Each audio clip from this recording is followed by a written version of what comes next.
qui est très traître avec ces métiers-là, c'est qu'au début c'est très dur, et après tu rentres vite dans une routine où ça devient la normale. Premier mois difficile, deuxième mois un peu difficile, puis troisième mois tu termines à 22h, t'es content, tu vois, tu te dis ah c'est cool, je vais pouvoir rentrer, je vais pouvoir limite prendre une bière avec des potes et tout.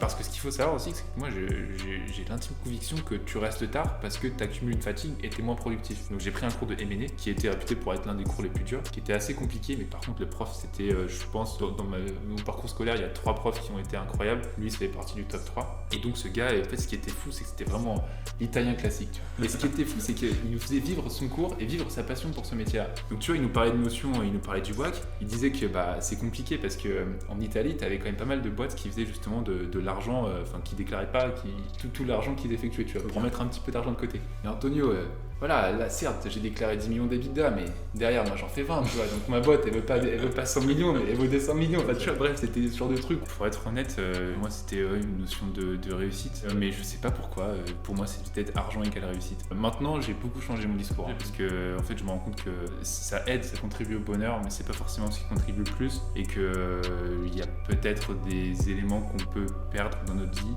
si on privilégie de l'argent à des interactions sociales.